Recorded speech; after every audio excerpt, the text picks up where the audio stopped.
Sábado 6 de enero de 1866. Yo pensé que el imperio tenía problemas de dinero, pero creo que me equivoqué. El emperador mandó construir una enorme y lujosa carretela descubierta donde puede viajar cómodamente, pues cuenta con un amplio sillón, un gran cajón de provisiones que se convierte en mesa, un escritorio y espacio suficiente para que viajen y trabajen en ella unas 12 personas. El cochero, los palafreneros, los ayudantes de Maximiliano y él mismo van vestidos de charro. Me llamó la atención que junto al emperador estaba Blasio, también vestido como chinaco. Se ve muy chistoso. A la emperatriz, para que no le dé el sol, la mandó en otro coche, ese sí, cerrado. La comitiva era muy numerosa, pues conté hasta 20 carruajes, incluyendo el nuestro, además de la escolta de caballería que manda el indispensable coronel López. Llegamos a Cuernavaca y Maximiliano descubrió allí una bellísima casa colonial, algo deteriorada, que le encantó. La llaman el Jardín Borda y tiene muchas habitaciones y grandes estanques que parecen espejos de agua. De inmediato se la ofrecieron en renta y Maximiliano aceptó, anunciando que volvería en unos días más para habitarla, porque dijo que el clima de Cuernavaca le sienta perfectamente. Fuimos también al pueblito de Acapatzingo.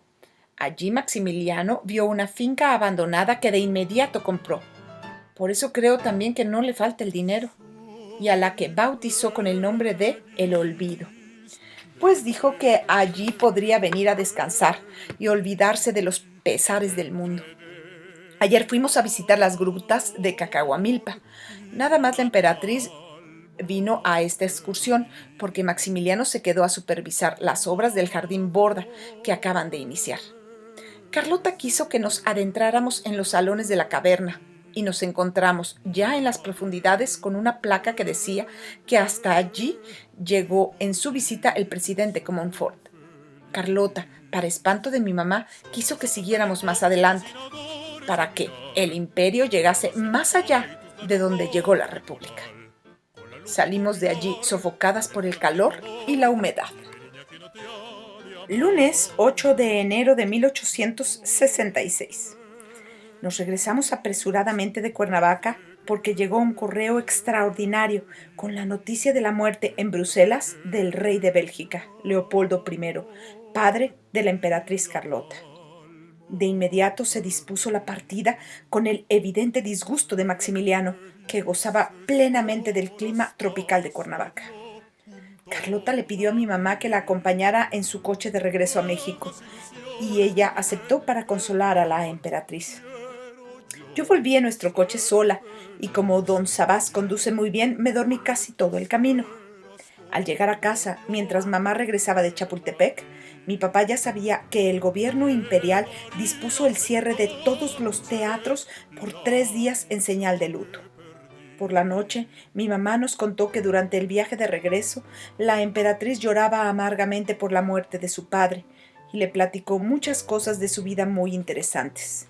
Carlota era la preferida de su padre, con quien tenía mucha confianza y quien la mimaba en todo. Carlota le confesó que cuando ella conoció a Maximiliano en 1856, ella apenas tenía 16 años y ya para entonces tenía varios pretendientes, como el rey de Hannover y el rey de Portugal, pero que Maximiliano la cautivó, contra la opinión de toda su familia, principalmente de su prima, la reina Victoria de Inglaterra. Carlota convenció a su papá de que quería casarse con Maximiliano, a pesar de que el entonces archiduque no era un buen partido para ello, y como sabían que Maximiliano andaba buscando con quién casarse para que no se los ganaran, hizo que su padre, el rey Leopoldo, le escribiera a Maximiliano diciendo que su hija quería casarse con él. El rey de Bélgica aceptó rebajar su dignidad por el gran cariño que le tenía a su hija predilecta, a la que llamaba la flor de mi corazón. Dice Carlota que ella y su padre eran iguales, identificados en todo, y que solo él la entendía verdaderamente. Su padre era su único consejero y confidente. La emperatriz está destrozada. Maximiliano decretó que la corte estará de luto por 3 meses. Sábado 20 de enero de 1866. No sé si Maximiliano no soportó el luto o no soportó el frío. El caso es que se fue solo, con su séquito, otra vez a Cuernavaca. Parece que hay otras razones, más poderosas sin duda, para que se fuera dejando en México a la emperatriz. Mi mamá se enteró de que se trata de una mujer. Lo que pasa es que no sabe a ciencia cierta a quién se refieren porque hay dos versiones. Unos dicen que la hija del jardinero de la casa Borda, Concepción Sedano, lo tiene seducido y que ya se convirtió en la amante imperial. Otros hablan de que en Acapatzingo, donde está el olvido, hay una mujer misteriosa a quien llaman la India Bonita, que también ha alcanzado el dudoso privilegio de convertirse en la amante del monarca. No sé qué habrá de verdad en estos rumores. Otro más surgió en días pasados. Dicen que mientras Carlota estaba en Yucatán, el emperador salía de incógnito de palacio y recorría la ciudad. En una de sus escapadas descubrió a una bella mujer de nombre Guadalupe Martínez, quien no reconoció en él al emperador, sino que pensó que era simplemente un oficial austriaco. Maximiliano siguió el engaño, la sedujo, y una vez que la ilusionada muchacha descubrió la burla, la pobre decidió ingresar a las Hermanas de la Caridad para salir de este mundo de pecado. Mi papá dice que la conducta de Maximiliano no tiene nada de extraño y que lo que pasa es que en México somos muy mojigatos y persignados, porque en Europa los monarcas se comportan usualmente de esta manera y allá nadie se espanta de los adulterios reales. Nos dijo que es sabido que el propio Napoleón III ha confesado públicamente que a la emperatriz Eugenia, mi tocaya, solamente le fue fiel los primeros 6 meses de matrimonio. Mi mamá nos contó que en la corte se rumora que Maximiliano pensaba restaurar el olvido al estilo de la ciudad romana de Pompeya para revivir en esa finca las orgías romanas, donde mientras los hombres comían, miraban con lascivia a las esclavas desnudas que los atendían. Mi papá, escandalizado, le llamó la atención a mi mamá por decir esas cosas enfrente de mí. Yo me reí de que mi papá sea tan mojigato. Martes 30 de enero de 1866. Mi mamá compró abonos para la ópera en el Gran Teatro Imperial y fuimos a 2 funciones, el sábado y ayer lunes. Por supuesto, a mi papá lo llevamos a la fuerza y nos amenazó con dormirse y roncar frente a todo el mundo, cosa que afortunadamente no cumplió. Fui yo la que se durmió. Bueno, nada más en la primera, donde dieron Hildegonda, una ópera del compositor mexicano Melesio Morales. Así que no supe cuál fue el argumento. En cambio, ayer fue maravilloso, pues presentaron La Traviata, del compositor italiano José Verdi. Se trata de la historia de una mujer de la vida galante, amante de duques y condes, que se enamora de un muchacho muy guapo y el amor la redime, muriéndose al final de tuberculosis. Todo un drama que fue visto por todo México, es decir, las familias principales luciendo sus galas y sus joyas. ¡Qué espectáculo tan frívolo y falso! La nota la daba nada menos que Pepita, siempre del brazo de su marido, el mariscal Bazin. La Traviata valió la pena primero por la música, que es soberbia, y luego porque se trataba de una función a beneficio. Todos los ingresos serían para ella, de la estupenda soprano mexicana Ángela Peralta, que acaba de regresar de Italia y de España, donde la llamaron el ruiseñor mexicano. Le aplaudimos mucho al final, tanto que tuvo que salir al escenario varias veces a agradecer. Es notable la bella voz que tiene y a pesar de que apenas va a cumplir 21 años, está verdaderamente gorda. Mi papá dice que la gordura tiene que ver con la potencia pulmonar para cantar y hacer gorgoritos que se escuchen por todo el teatro y que duren hasta varios minutos. Antes de comenzar la función, por cierto, leyeron un comunicado en el que sus majestades se disculpaban por no poder asistir, felicitaban a la Peralta y le informaban que la designaban cantarina de cámara. Oficialmente se dijo que Maximiliano y Carlota no asistían debido al luto de la corte, pero la realidad es que el emperador está en Cuernavaca, seguramente disfrutando de una traviata de verdad. Me di cuenta que en cuanto se supo que no estaría Carlota, Pepita se irguió vanidosa, sintiéndose la primera dama del lugar. Lunes 5 de febrero de 1866. Una de las pocas cosas buenas que ha hecho Maximiliano, según mi papá, es querer ordenar el tránsito de los coches en la Ciudad de México. El emperador desea que la capital se convierta en una gran metrópoli, a la altura de las más importantes del mundo, y para ello ha dictado muchas medidas con soluciones modernas a los viejos problemas que nos aquejan, como el del desordenado tránsito que padecemos. Son tantos los coches que hay en la ciudad, circulando cada uno por donde mejor le place, que Maximiliano ordenó que todos deben forzosamente hacerlo por la derecha, para permitir el contraflujo de los que vienen de frente, que lo harán a su vez por su derecha también. Prohibió las competencias y carreras de coches en las calles, y también la marcha acelerada de los vehículos que rebasan a otros sin precaución. Muchas veces el tráfico lo afectan los grandes carromatos de mercancías que surten a los mercados, y el emperador dispuso que solo puedan transitar por ciertas calles y a horas en que no entorpezcan la circulación de los demás. Además, la autoridad debe cerciorarse de que los cocheros y carreteros sean prácticos en su oficio y expertos en conducir para evitar accidentes. Por último, se le ocurrió que todos los vehículos de cualquier clase que circulen por la ciudad estén numerados con una placa, registrándose para ello en el ayuntamiento de la ciudad.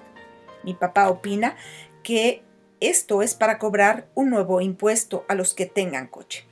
Por cierto, que hoy llegó a la casa un libro que enviaron de la corte, el Almanaque Imperial para el año de 1866, donde viene la lista de todos los funcionarios y dignatarios de la corte, las damas de honor, mi mamá ansiosa buscó su nombre, los caballerangos, los embajadores, los condecorados con las órdenes del Águila Mexicana, de Guadalupe o de San Carlos, etcétera, y etcétera.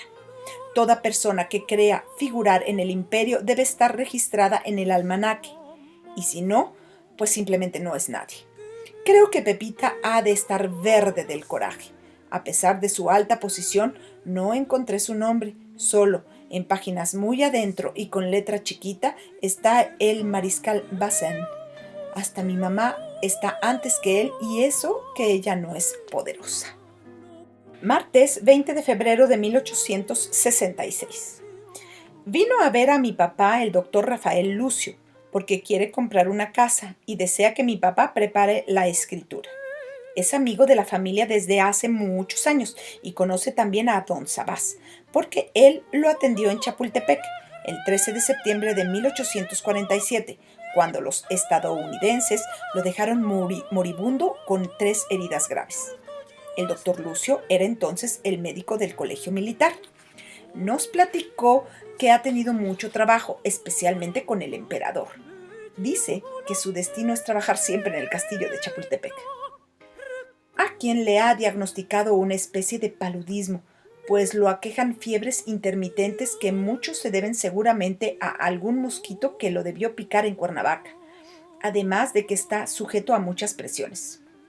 Mi mamá, cuando le servía el chocolate, dijo que lo más probable es que la enfermedad de Maximiliano se deba a los corajes que ha pasado en los últimos días.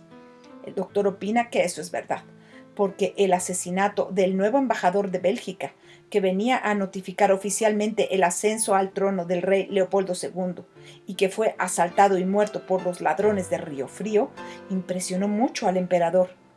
Además de que recibió también a un enviado de Napoleón III, quien le comunicó que Francia se retirará de México y pronto, porque han gastado mucho dinero y el pueblo francés quiere que sus soldados regresen ya. El doctor Lucio comentó que Maximiliano le respondió con mucha dignidad, diciéndole que se fueran de una vez y que él sostendría al imperio mexicano con sus conciudadanos, Y sobre eso mi mamá escuchó que se iba a pedir ayuda a Austria para que el hermano de Maximiliano, el emperador Francisco José, permitiera la salida de miles de voluntarios hacia México a fin de que sustituyan a los franceses. Mi papá, al que siempre le encanta echar baldes de agua fría, opinó que lo más seguro es que Estados Unidos ya esté presionando a Napoleón III y que, además, ellos evitarían que llegaran más austriacos. Con razón, Maximiliano está enfermo, tiene más problemas de los que puede soportar. Martes 21 de febrero de 1866. Cuentan que el emperador se pasa todo el día sentado en una basinica por la diarrea tan abundante que tiene. Pobre, las dificultades no lo dejan. Para colmo, antier se murió de repente el funcionario francés que se supone iba a presentar un plan salvador para las finanzas imperiales. Dicen que se le reventó el cerebro. Mi mamá, más enterada, nos contó que le dio un derrame cerebral. Mi papá comentó que a cualquiera se le quebraría la cabeza nada más de intentar la imposible misión de sacar a México de sus problemas de dinero. También, como para agravar los males del emperador, ya se publicó aquí el discurso que dio Napoleón para justificar su retiro de México. Total, que el imperio la está pasando bastante mal. En cambio, la que está muy contenta es Adela, porque José Luis Blasio ya reapareció. Le juró que la quiere mucho y que sostiene su ofrecimiento de casarse con ella, pero le pidió tiempo para convencer a Maximiliano. Adela me platicó que el motivo de que José Luis la volviera a ver es que ella se enteró de que la mamá de Blasio estaba muy enferma de pulmonía y la fue a visitar. Entonces él tuvo que corresponder la visita por cortesía y se entendieron nuevamente. Por cierto, que a la mamá de José Luis también la curó el doctor Lucio, y dice Adela que los gastos los pagó el propio Maximiliano. Con razón, don Rafael va a comprar casa nueva, pues sus enfermos le pagan muy bien, con puros maximilianos de oro constantes y sonantes.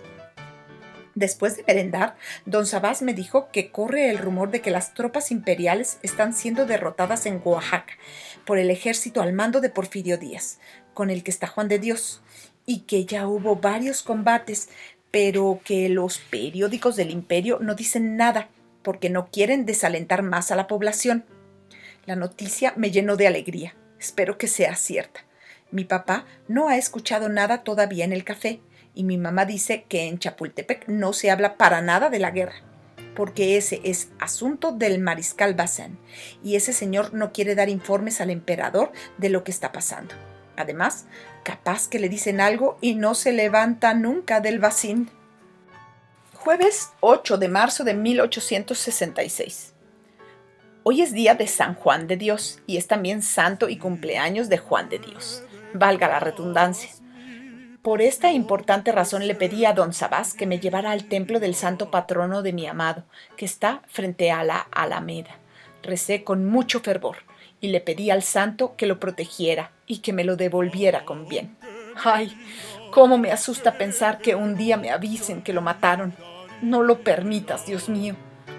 Hoy cumplió 20 años y está tan lejos. Al regresar a casa me estaba esperando Adela con la noticia de que su boda con José Luis está cada vez más lejana. Resulta que Maximiliano ordenó que le bajaran el sueldo a los empleados. Así es que Blasio ahora gana menos. Eso sí, para poner el ejemplo de cómo se hacen las economías, el emperador aceptó reducir su sueldo de 1.500.000 pesos al año a nada más 500.000. Es decir, el pobrecito ganará ahora la mísera cantidad de 40.000 pesos al mes. También a Carlota le disminuyó su sueldo. Ya solo dispondrá de 100.000 pesos al año, es decir, insignificantes 8.300 al mes. Mi papá dice que ya quisiera ganar eso. Pero eso sí, su majestad rentó el jardín Borda, lo mandó reparar, compró el Olvido, tiene coche nuevo para los viajes y en Chapultepec guarda la gran carroza de lujo para las grandes ceremonias. Además, mi mamá dice que acaban de llegar a Palacio casi 7.000 botellas de los vinos más finos que hay en Europa. Lo peor de todo es que, al parecer, los franceses ya quieren que el imperio les pague lo que invirtieron en México y no hay con qué cubrir esa deuda. Dice mi papá que en Francia se han obtenido 2 créditos millonarios para México y los prestamistas ya desean recuperar su dinero, que se gastó en una guerra que aún no termina y en muchas fiestas y bailes inútiles.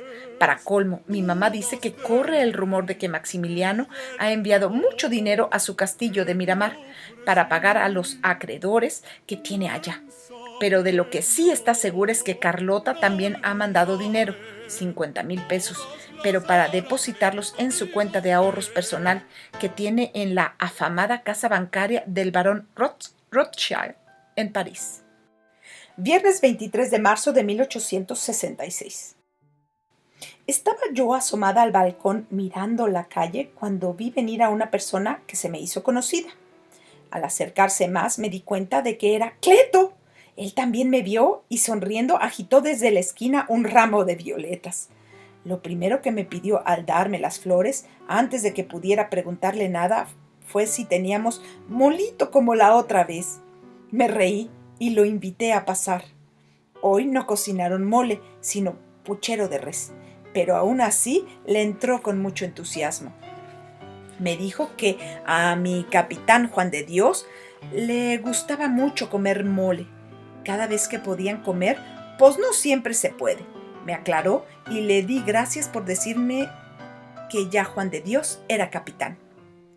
Pero si todavía no se lo digo, me dijo con extrañeza. Me volví a reír y él se rascó la cabeza. Me contó que Juan de Dios peleó en 3 batallas importantes, en Comitlipa en diciembre, en Tlaxiaco en enero y en Lo de Soto apenas el mes pasado, y que Porfirio lo ascendió en el campo de batalla por su comportamiento. Me platicó también que Porfirio quería armar un gran ejército porque ya le estaban llegando muchos fusiles estadounidenses, retebuenos, que disparan hartos tiros seguidos y que ya les anda a todos por entrarle a los catorrazos, con los franchutes o con los emplumados, pues entendí que se refería a los austriacos, para enseñarles nomás lo que es canela. Antes de que se fuera le di unas monedas. No muchas, mi alma, que luego creen que uno se las robó, y la gorra de capitán que bordé para Juan de Dios. Para mi sorpresa, tomó la gorra, dijo que estaba re bonita y la tiró al suelo, la pisó, la talló contra el piso, la ensució y luego la metió en una maceta, sacándola llena de tierra y lodo. Me explicó que hacía eso por si lo detenían, para que pareciera que era una gorra usada que se encontró en el camino. Le mandé decir a Juan de Dios que lo quería mucho y que pienso todos los días en él. ¿No más eso?, preguntó. Yo creía que me iba a encargar algo más importante. Al salir a la calle se detuvo, se rascó otra vez la cabeza y me dijo: mi capitán Juan de Dios dice que la ama, pero la verdad, me da harta pena andar dando esos recados. Jueves 29 de marzo de 1866. Como es Jueves Santo, la corte entera fue invitada a presenciar el oficio a celebrarse en Palacio Imperial. Por supuesto, el ceremonial prescribe etiqueta especial y tuvimos que ir a el puerto de Liverpool a comprar lo necesario: vestido alto de seda negra y mantilla. Así es que a obedecer. Mamá y yo nos compramos vestidos idénticos y mi papá dijo que parecíamos hermanas gemelas. Hoy, para mostrar su humildad, sus majestades invitaron a palacio a 24 pobres, 12 ancianos y 12 ancianas, a los cuales primero se les dio de comer, con un esmerado protocolo que incluyó a toda la corte y donde las damas de honor llevaban las charolas con los manjares que Maximiliano y Carlota personalmente sirvieron a los pobres. A mi mamá le tocó cargar la sopera. Luego, en recuerdo de nuestro Señor Jesucristo, el emperador lavó los pies de los hombres y la emperatriz de las mujeres. A mi mamá le tocó el honor de sostener la toalla con la que Carlota secaba los pies de esas mujeres apóstoles. Después de lavarse las manos en un lebrillo de plata, Maximiliano y Carlota colgaron del cuello de los pobres unas bolsitas con dinero. Enseguida, uno de los ayudantes del emperador le dio a éste su sombrero y la dama de honor de servicio entregó a la emperatriz su abanico y su pañuelo. Luego, sus majestades se retiraron y nosotros también. No supe por dónde salieron los pobres. Nos fuimos enseguida a la visita de las 7 casas, comenzando por Catedral, en cuya puerta estaba ya don Sabás con el coche. A mi mamá le gusta visitar los monumentos en las iglesias y tiene especial devoción por este día. Luego fuimos a San Francisco, de allí a Corpus Christi, enseguida a San Diego, después a San Hipólito. Entramos a San Juan de Dios, donde recé con mucho fervor por razones obvias, y rematamos la jornada en la Santa Veracruz, donde ya no quise entrar, sino que me quedé en el atrio comprando un elote hervido.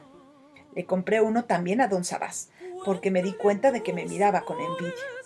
Mañana nos vamos a Merced de las Huertas a pasar unos días. Afortunadamente, el gran chambelán de la corte no nos invitó a la función de Viernes Santo ni a la del Sábado de Gloria. Miércoles 11 de abril de 1866. La Ciudad de México está ahora llena de estadounidenses. Y no es que nos hayan invadido nuevamente, sino que están aquí invitados por sus majestades Maximiliano y Carlota. Son militares derrotados en la Guerra Civil de Estados Unidos, y todos ellos pertenecen al antiguo ejército de la Confederación. Aquí les ofrecieron asilo y un lugar donde vivir. Abundan por la calle, y mi papá, que no tolera a los estadounidenses, dice que entre ellos hay algunos generales que cuando eran jóvenes pelearon contra México aquí mismo, en esta capital imperial. Al frente de ellos está el comodoro Matthew F. Maury, famoso marino, geógrafo y cosmógrafo, colega de profesión del emperador e inventor de un arma naval que se llama torpedo.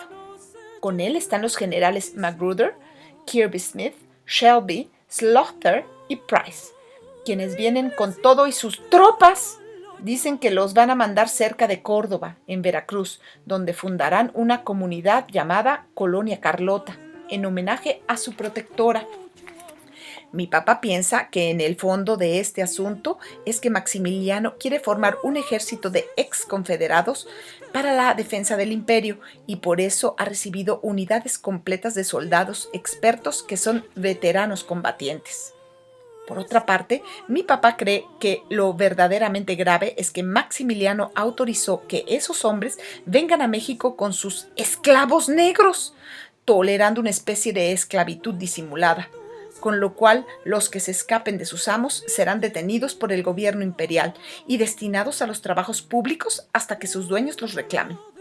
Mi mamá comentó que Carlota tiene muchas esperanzas en este proyecto, puesto que los confederados son muy laboriosos y pronto estarán produciendo trigo, maíz, tabaco y algodón.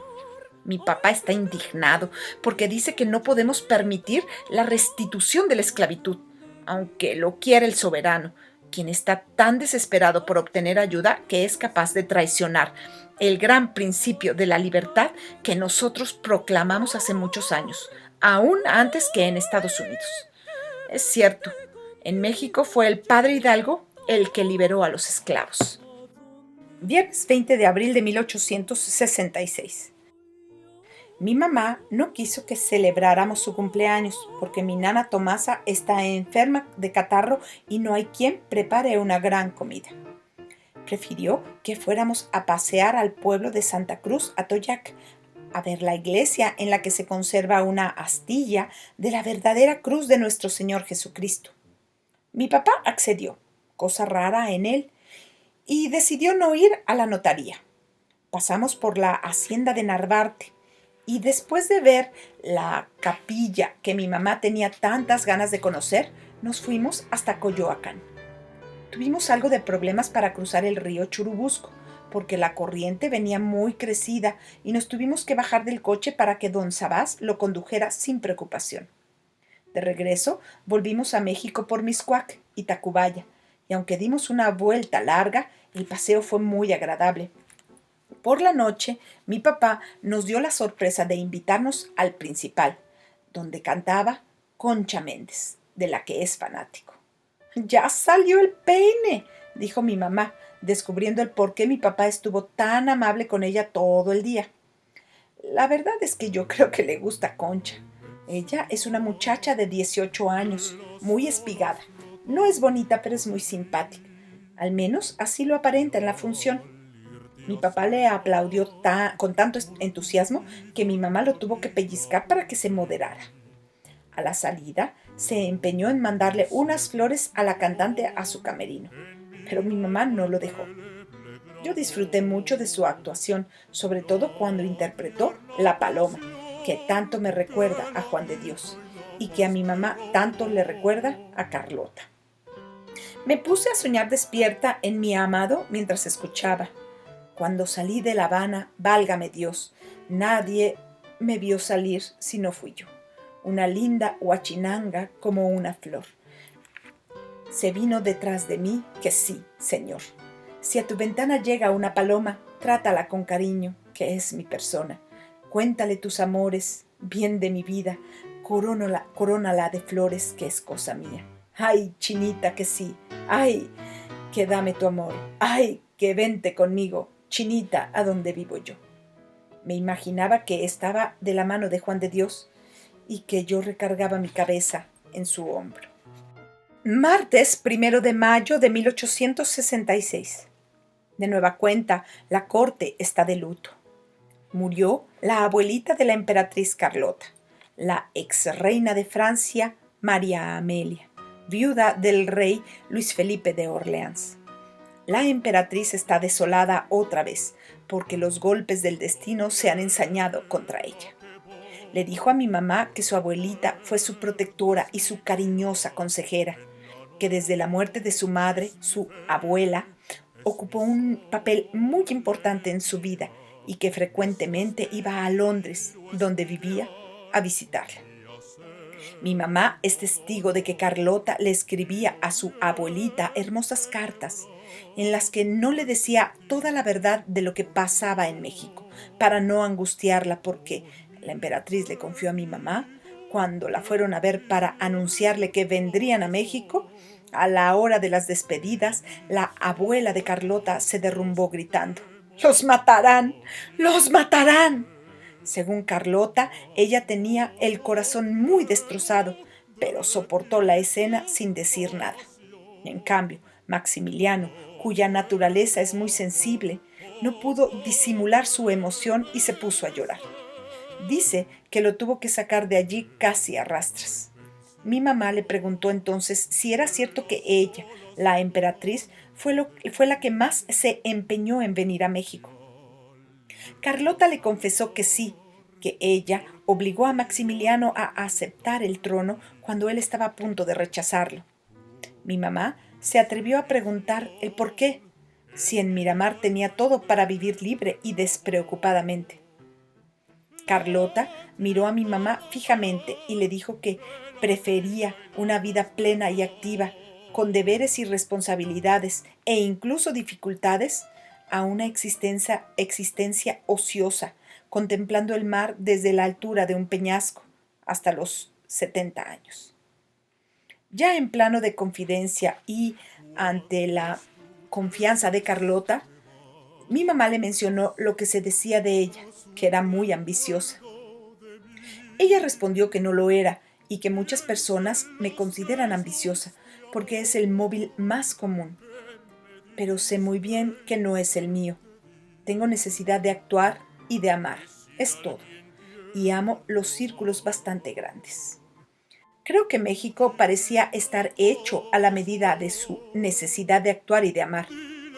Aunque ella lo haya querido disimular, eso se llama ambición. Domingo 20 de mayo de 1866. En la capilla del Palacio Imperial fue bautizado hoy el hijo del mariscal Bazin y de Pepita de la Peña. Sus padrinos fueron sus majestades, Maximiliano y Carlota.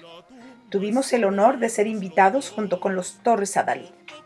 Muy orgullosa, Pepita se paseaba por todo el salón donde sirvieron el desayuno, llevando a su niño en brazos. Cuando llegó junto a Leonor, con evidente tono irónico le preguntó: ¿Y tú, para cuándo? La pobre de Leonor, toda colorada pues la gente la veía, apenas atinó a contestar: cuando Dios quiera. Me fijé que al poco rato los Torres Adalid se levantaron y se fueron sin despedirse. El mariscal Bazaine también se retiró pronto, porque se va a San Luis Potosí, donde se supone que va a activar la campaña por ese rumbo, aunque todo el mundo dice que en realidad va a activar el retiro de las tropas francesas que todavía ocupan el norte del país. Parece ser que es un hecho el que los franceses se van, en buena hora. Quien lo lamenta de veras es Maximiliano. Aunque parecía estar muy contento en el desayuno, debe estar sumamente preocupado, porque ya se sabe oficialmente que no vendrán los soldados austriacos que pidió de refuerzo, gracias a la intervención de Estados Unidos, que advirtió a Austria que en caso de que los voluntarios se embarcaran, se romperían relaciones diplomáticas. Mi papá tenía razón. A Maximiliano no le queda más que organizar al Ejército Nacional, y se dice que pronto regresarán los generales Leonardo Márquez y Miguel Miramón a ponerse al frente de las tropas mexicanas que defenderán al imperio. El problema es que el tal ejército imperial mexicano no existe más que en la imaginación de Maximiliano. Hoy, nada más en Michoacán, hay soldados imperiales mexicanos, mandados por el general Ramón Méndez, que es un hombre terrible, pues fue él quien mandó fusilar a Arteaga y a Salazar, y al hijo de don Sabás. Pero finalmente esto se convertirá en una guerra entre mexicanos, y así las cosas. Creo que será mucho más fácil triunfar para la República, sobre todo porque tiene a los mejores oficiales, como Juan de Dios. Miércoles 20 de junio de 1866. Apareció el Cuerpo de Ejército del Norte al mando del general Mariano Escobedo. En un lugar que se llama Santa Gertrudis, cerca de Matamoros, en Tamaulipas, los republicanos norteños derrotaron al ejército imperial de aquel rumbo, en una gran batalla. Ahora sí, la cosa se está poniendo buena. Espero que los del ejército de Oriente, los de Porfirio, no se queden atrás y le den otra tunda a los imperiales. Por cierto, no sé nada de Juan de Dios, ni Cleto se ha vuelto a aparecer por aquí, pero mi papá dice que hay que pensar como los británicos. Si no hay noticias, es que son buenas noticias, y es cierto, porque las malas corren rápidamente.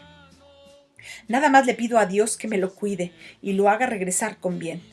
Bueno, con bien y vencedor, de una buena vez.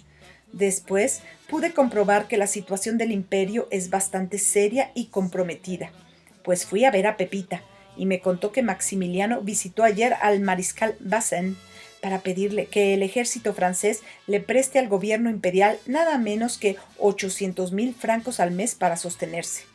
Según Pepita, al tener casi de rodillas al emperador, Bazaine le regateó la cantidad y accedió a prestarle 500,000 al mes, y eso hasta que se sepa la decisión final que deberá tomar Napoleón III. Dice que su marido ya se quiere regresar a Francia y que se irán también ella y su hijo.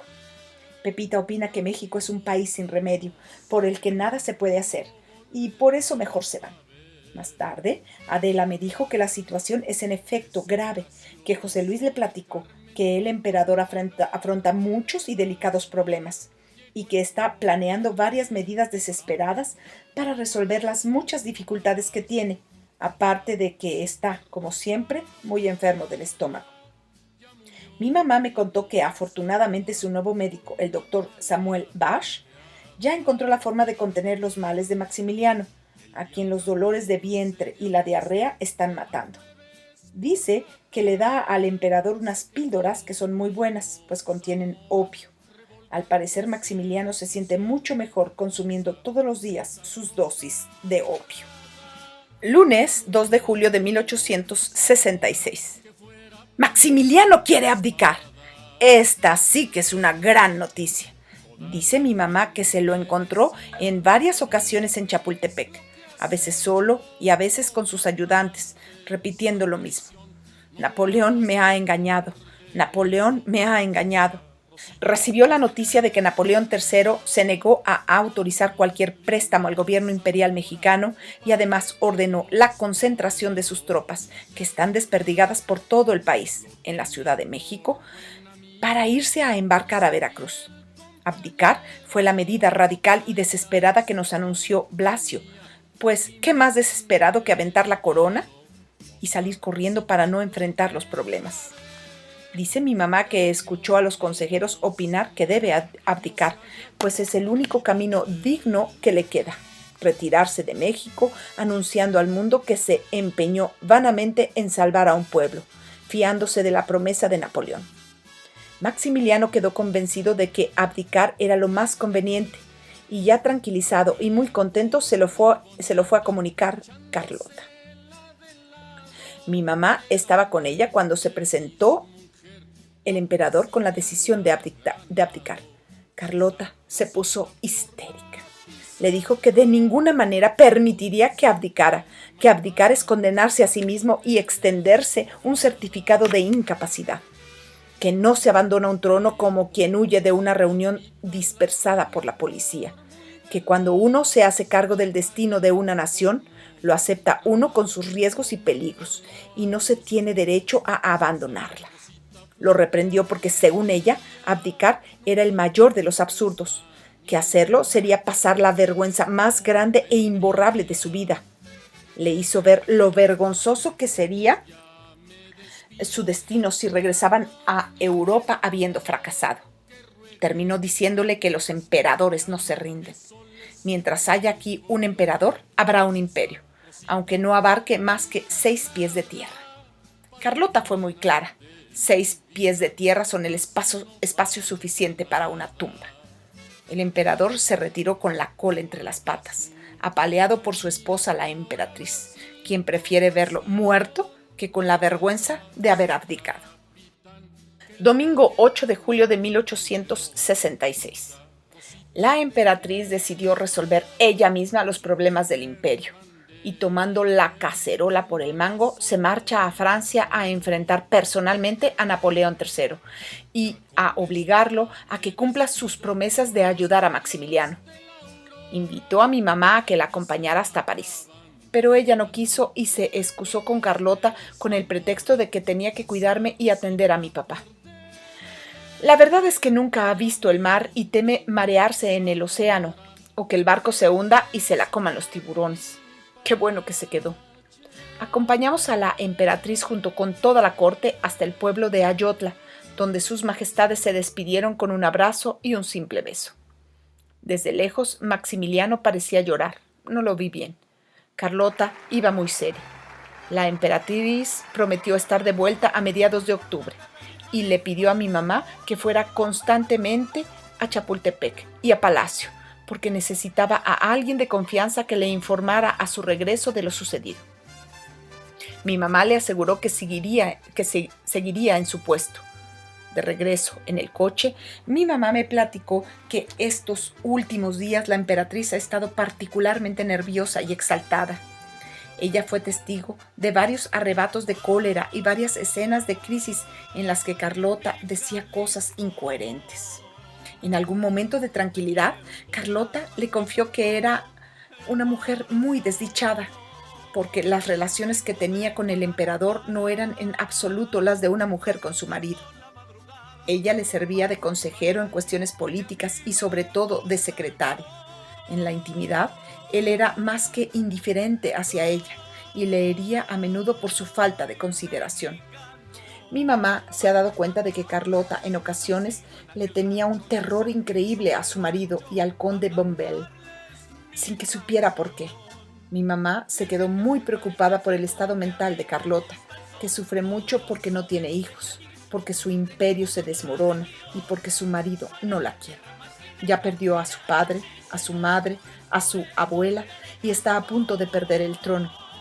Para colmo, no tiene cómo llenar su vida, sin hijos y con un esposo que no lo es más que en la apariencia. Miércoles 8 de agosto de 1866. Hoy partió para Europa José Luis Blasio, dejando desconsolada a la pobre Adela. Oficialmente es portador de mensajes especiales para la emperatriz, pero Adela supone que en realidad va a descansar porque el emperador lo ha ocupado mucho últimamente y el pobre estaba muy agotado. Eso sí, va muy bien provisto de dinero, pues Maximiliano le recomendó que conozca las principales ciudades del viejo continente y que aproveche el viaje para aumentar sus conocimientos de los hombres y de las cosas, rectificar las ideas y ampliar el espíritu en horizontes mucho más amplios que la Ciudad de México. Buen pretexto para viajar a costa de los recursos de la nación. Por lo pronto, aquí las cosas están muy extrañas. Maximiliano decidió cambiar de caballo a mitad del río, como me explicó mi papá. Despidió a sus ministros liberales y ahora llamó a los conservadores para que lo ayuden a salvar el imperio. Por supuesto, los conservadores son los más interesados en que no abdique, porque si el emperador se va, dice mi papá, ya no tienen manera de enfrentarse a Juárez y a los liberales. Así es que Maximiliano es su tabla de salvación. Van a pelear con él y no por él. Sutil diferencia, pero muy cierta en esta hora en que las ratas abandonan el barco, porque muchos mexicanos implicados, aterrorizados porque el imperio se hunde, prefieren huir como equipaje del ejército francés que quedarse a ver qué pasa. Le pregunté a Leonor si ellos no se iban a ir de México. Su respuesta me sorprendió. Los verdaderamente ricos de este país están por encima de los partidos y de los gobiernos. Ella está al tanto de que su marido tenía tan buenas relaciones con Maximiliano como con Juárez, y que lo mismo pagaba impuestos al imperio que le daba contribuciones a los representantes de la República que se acercaban a sus haciendas por ayuda en dinero o en alimentos. Además, me aseveró, México necesita de los capitalistas para sobrevivir, por lo que ellos están seguros y confiados. Yo tengo la tranquilidad de que mi papá nunca se metió en política. Es bueno que nada más sea un simple notario. Él dice que los notarios siempre caen de pie, cualquiera que sea el gobierno. Sábado 11 de agosto de 1866.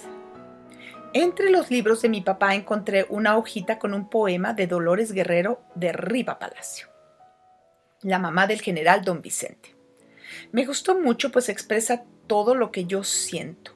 Se lo dedica a un joven de negra cabellera, de tez morena y espaciosa frente, de nobles formas y cabeza altiva, de graciosa sonrisa y dulce acento. Parece que está describiendo nada menos que a Juan de Dios. Por cierto, hoy cumplo 17 años. Que Juan de Dios se acuerde de mí, Dios mío. Tú eres el solo por quien he sentido dulcísimas y gratas emociones. Tú has llenado mi alma de ilusiones, has engendrado nueva vida en mí. Yo te miré una vez y en el momento sentí un fuego voraz que me quemaba y una voz escuché que me juraba: a ti te amo no más a ti. Desde entonces tu imagen seductora no se aparta un instante de mi mente y un ardiente volcán siento en mi mente. Y te adoro, mi bien, con frenesí. Tu recuerdo me sigue a cada hora. Paréceme escuchar tu dulce canto, porque tú eres mi vida, tú mi encanto. A ti te amo no más a ti. Domingo 16 de septiembre de 1866. Un aniversario más de nuestra independencia tan poco respetada. Después de haber asistido a catedral, nos fuimos a palacio, donde Maximiliano recibió a los dignatarios del imperio y a la corte, y allí, para que se terminen los rumores de la abdicación que él mismo propagó, leyó con mucha vehemencia este párrafo. Firme estoy aún en el lugar que los votos de la nación me han hecho ocupar. No obstante todas las dificultades, sin vacilar en mis deberes, pues no es en momentos arduos cuando abandona un verdadero Habsburgo su puesto. Todos salieron convencidos de la sinceridad de sus palabras, porque les hacía falta creer en algo que les dé al menos un poco de esperanza. Ya para nadie es un secreto que las gestiones de la emperatriz en Francia han fracasado. No se sabe todavía con exactitud lo que sucedió, pero mi mamá ha visto los telegramas que Carlota le ha enviado al emperador anunciándole su fracaso. El último es patético. Todo es inútil. Es lo único que le escribió, nada más. Parece que Carlota se entrevistó con Napoleón a la fuerza, porque él no quería recibirla para no enfrentarla. Carlota habló mucho, y lloró más. Pero todo fue inútil, pues Napoleón no cedió.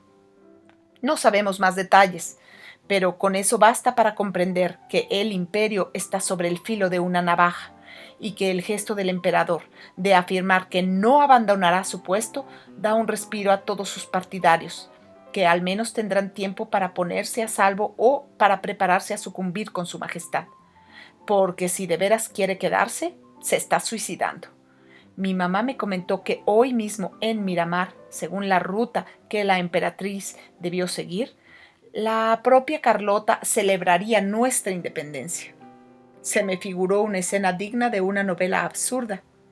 Una mujer de origen belga, estando en un castillo en Austria, grita: «¡Vivas a la independencia de México!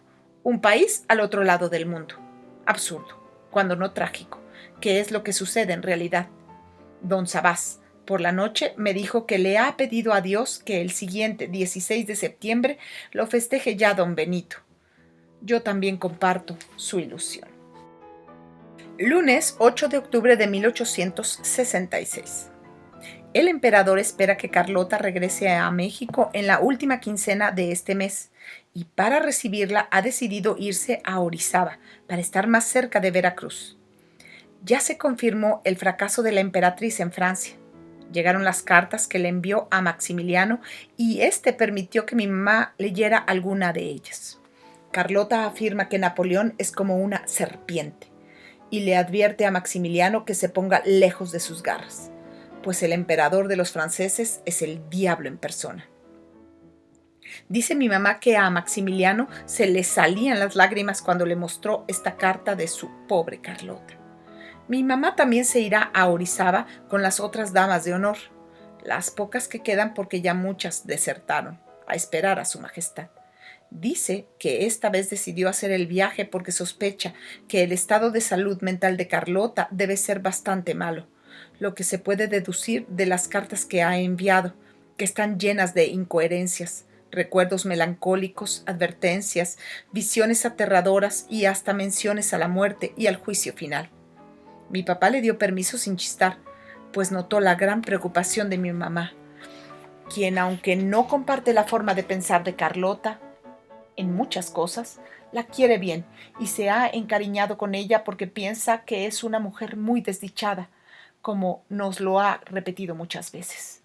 Me ofrecí a acompañarla, desde luego, pero ella no quiso. Primero argumentó que no era bueno que dejáramos a mi papá solo, pero la verdad es que quiere evitarme el bochornoso y triste espectáculo que seguramente se dará cuando la emperatriz regrese. Le da pena que vean a Carlota derrotada y humillada, además de que teme sus estallidos de arrebatos. Ayer fui a ver a Pepita. Ella está segura, como su marido, de que Maximiliano ahora sí querrá irse. Lo creen así porque Maximiliano le pidió que mantenga vigilado y cubierto con sus tropas el camino a Veracruz. Pepita piensa que el emperador nada más espera que regrese Carlota para escapar de México. Me da la impresión, y creo que todos la comparten, de que se acerca el fin de este drama. Martes 23 de octubre de 1866. No sé cómo explicar todo lo que ha sucedido. Las noticias son increíbles. Una verdadera catástrofe en la que muchos ven la mano de Dios. Vamos por partes. La emperatriz no regresó de Europa. En cambio, llegó a Orizaba un telegrama cifrado proveniente de Viena. Mi mamá estaba cerca del lugar donde Maximiliano departía con algunos ayudantes y su médico, el doctor Basch. Maximiliano leyó el texto, se puso pálido y le preguntó al doctor Basch si conocía el nombre de cierto médico en Viena, a lo que Basch respondió que sí, que era el director del manicomio. Carlota se volvió loca. Al poco rato, así como en los días siguientes, llegaron más mensajes confirmando la fatal noticia. Perdió la razón en Roma cuando visitaba a su santidad el Papa. Decía que la perseguían los agentes de Napoleón, quienes la querían matar. No comía nada ni probaba el agua del hotel, temiendo que estuviera todo envenenado. Salía a la calle a comprar naranjas y a recoger agua de la fuente de Trevi. Para alimentarse compró también unas gallinas y las tenía atadas a la pata de su cama en el hotel. Luego acusó a sus acompañantes de ser cómplices de Napoleón y los despidió a todos, llamándolos traidores. El Papa la invitó a tomar chocolate con él, y Carlota metió sus dedos en la taza del Santo Padre, diciéndole que se moría de hambre y le pidió permiso para dormir en el Vaticano, en el Palacio Papal, donde nunca una mujer pernoctó jamás. El Papa lo permitió porque se dio cuenta del estado demencial de la emperatriz. Después se la llevaron a Miramar, donde la tienen encerrada, sujeta a los exámenes de los médicos especializados en locos. Maximiliano está abatido. Dice mi mamá que tuvo necesidad de verlo para entregarle una carta de la madre del príncipe Agustín de Iturbide, pidiendo que le regresaran al niño. Maximiliano autorizó que le devolvieran al pequeño a su madre, y con gran tristeza le dijo a mi mamá que antes él pensaba que esa mujer, la estadounidense, estaba loca, pero que ahora la loca era Carlota. El imperio se quedó sin príncipe, porque nunca lo hubo, y sin emperatriz que perdió la razón, para decirlo elegantemente. Sábado 10 de noviembre de 1866. Aunque los periódicos no digan nada, en especial el Diario del Imperio, que insiste en que este es un país maravilloso donde no pasa nada y reina felizmente Maximiliano, ya se sabe que todo el territorio de Oaxaca es de la República. Parece que Porfirio dio una serie de batallas, todas ellas victoriosas, que lo llevaron a tomar la capital oaxaqueña. Allí debe estar Juan de Dios. Lo único que se dice en la prensa es que los soldados juaristas fusilan sin piedad a los imperiales. Ahora no se acuerdan de todos los crímenes cometidos por las cortes marciales francesas. Desde que no hay emperatriz, las cosas han cambiado. Para empezar, la legión belga por entero se retira de México. Venían a cuidar a Carlota, y ella, más que soldados, necesita una camisa de fuerza. Los belgas eran inútiles para el combate. Los republicanos casi siempre los derrotan. Se dio el caso de que el general Vicente Riva Palacio, apiadado de esos pobres muchachos, le ofreció a Bazaine canjear a los belgas que él tenía prisioneros a cambio de guerrilleros presos. Bazaine no quería, pero Carlota intervino y se realizó el canje. También los austriacos se van a ir pronto, llamados por su emperador, que no quiere dificultades con Estados Unidos. Sin embargo, unos 600 de ellos han decidido quedarse en México por lealtad al Kaiser Max, como lo llaman. Esto lo supe por Leonor, a quien el conde de Khevenhuller se lo platicó. Por supuesto, el conde es uno de los que se quedan, lo cual tiene a mi amiga muy contenta. Por cierto que Maximiliano expidió una orden muy extraña. Mandó vender los cañones del cuerpo austriaco y mi papá comentó, con mucho sentido común, que serán para los republicanos, porque los franceses no querrán llevárselos y los imperiales no tienen dinero para comprarlos. Una de las pocas personas que voluntariamente se quedan con el emperador es mi mamá. A pesar de que no está la emperatriz, ella le ofreció a Maximiliano permanecer en su puesto, ya que la emperatriz está viva, puede curarse y puede regresar, por lo que debe haber una dama de honor esperando. Maximiliano le agradeció, conmovido, esa muestra de lealtad. Viernes 30 de noviembre de 1866. A pesar de que el emperador se fue hacía varios días a Orizaba, otra vez, según él para estar más cerca del mar y poder recibir noticias de Carlota, y según otros para poder salir de México más rápidamente, mi mamá se quedó en México, atendiendo las dependencias de su majestad la emperatriz. En realidad, no tiene nada que hacer más que oír los chismes de los pocos servidores de las residencias imperiales que quedan. El que reapareció, aunque sea brevemente, pues se fue también para Orizaba, fue José Luis Blasio. Adela y él vinieron de visita a traerme unas hermosas mascadas de seda que José Luis compró en París y que Adela, siempre tan generosa, decidió compartir conmigo. Como mi mamá quería oír las noticias de José Luis, le regalé una mascada que usó como pañuelo para secarse las lágrimas. Blasio nos platicó que estuvo presente en los momentos en que estalló la crisis de locura de Carlota. Nos contó que es cierto lo que se dice de las gallinas en el hotel de Roma, pero que no nada más las tenía atadas a la cama, sino que allí mismo y en su presencia tenía que degollarlas, desplumarlas, destazarlas y asarlas en la chimenea, que sus noches eran infernales, pues no dormía. Se negaba a desnudarse y no se acostaba en la cama por temor a que entrara un asesino mientras descansaba. El momento más terrible fue en el Vaticano, en presencia de su santidad, como ya sabíamos, y donde los médicos dictaminaron que padecía una congestión cerebral. El séquito de la emperatriz decidió avisar al rey de Bélgica, y éste envió a su hermano menor, el conde de Flandes, a recoger a Carlota y llevarla a Miramar. Blasio nos hizo estremecer con su narración, pues emocionado recordó la última vez que vio a Carlota, en la que ella tenía el rostro completamente demacrado, los pómulos muy salientes y enrojecidos, y los párpados brillaban con extraño fulgor. Cuando no se detenían sus miradas en un punto determinado, vagaban extraviadas e inciertas, como si buscasen figuras ausentes o parajes lejanos. Lo mismo le contó a Maximiliano, quien lo escuchó sobrecogido de espanto y de dolor. Mi mamá, entre sollozos, hizo cuentas y comentó que Carlota tenía 26 años cuando enloqueció. Lunes 3 de diciembre de 1866. Llegó Cleto, por fin. Después de tantos meses volvió a venir. No vino antes, pues ¿por qué no? Que él estaba para dar riatazos a los traidores y no para andar de recadero con las viejas. Pero ya su capitán Juan de Dios le ordenó que, ahora que estamos más apaciguados, se diera su vueltecita. Por supuesto, me trajo el anhelado ramo de violetas y una fotografía de Juan de Dios, con su uniforme de capitán, con todo y mi gorra, que le tomaron en Oaxaca, después de que conquistaron la ciudad. Le pregunté a Cleto si tenía hambre y me contestó, viera que ni tanta, ahora sí comemos. Pero de todas formas se comió todo lo que Tomasa le sirvió. Mientras masticaba, me platicó todas sus hazañas y de paso las del capitán Juan de Dios, el que ya mesmo parece un héroe. Me dijo que se sonaron a los traidores en Pinotepa en marzo y que luego se los volvieron a sonar en Putla en abril. Luego Porfirio se detuvo para recibir los nuevos rifles, los de hartos tiros que le dije, y por eso hasta septiembre volvieron a sonarse a esos tales en Guajuapan.